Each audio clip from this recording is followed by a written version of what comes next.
కేసీఆర్ ఇప్పటికైనా కింది వర్గాల నుండి వస్తున్న స్వాతంత్ర ఉద్యమాల పట్ల గౌరవించాల్సిన బాధ్యత, ఆ ఉద్యమాల పట్ల సఖ్యతో మెలగాల్సిన బాధ్యత, ఆ ప్రజల యొక్క డిమాండ్ నెరవేర్చడానికి సానుకూల దృక్పథంతో ముందుకు రావాల్సిన వైఖరిని ఆయన తక్షణం అలవర్చుకోవాలి. ఆయన ఉన్న దురతను తొలగించుకోకపోతే ఇట్లాంటి గతే తప్పనిసరి కేసీఆర్ పడతారని చెప్పేసి మేము భావిస్తున్నాం.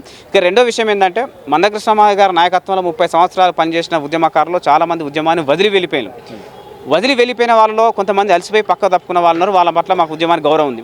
కొంతమంది స్వార్థంతో పాలకులకు అమ్ముడుపోయిన వాళ్ళు ఉన్నారు, కొంతమంది పదవులకు లొంగిపోయిన వాళ్ళు ఉన్నారు, కొంతమంది తమకు ఇమీడియట్గా పదవులు అవసరం ఉందని చెప్పేసి భావించి రాజకీయ నిర్ణయాల కోసం ఆలోచన చేసిన వాళ్ళు ఉన్నారు, లక్ష్యానికి విరుద్ధంగా ప్రవర్తించిన వారు ఉన్నారు, ఉద్యమ రాజకీయ నిర్ణయాలకు వ్యతిరేకంగా ప్రవర్తించిన వాళ్ళు ఉన్నారు. రకరకాల కారణాలతో ఉద్యమానికి వ్యతిరేకంగా పనిచేసిన వాళ్ళు వాళ్ళ స్వార్థ ప్రయోజనాల కోసం బయటికి వెళ్ళడానికి ఏదో ఒక కారణం చెప్పాలి. కాబట్టి మందకృష్ణమాదిగ గారి మీద అనేక నిందలు మోపారు. కానీ ఇప్పటి వరకు 30 ఏళ్ళు అనేక విమర్శలు వచ్చినాయి. ఏ విమర్శ కూడా ఈ రోజు వరకు రుజువు కాలేదు, రుజువు చేయలేరు.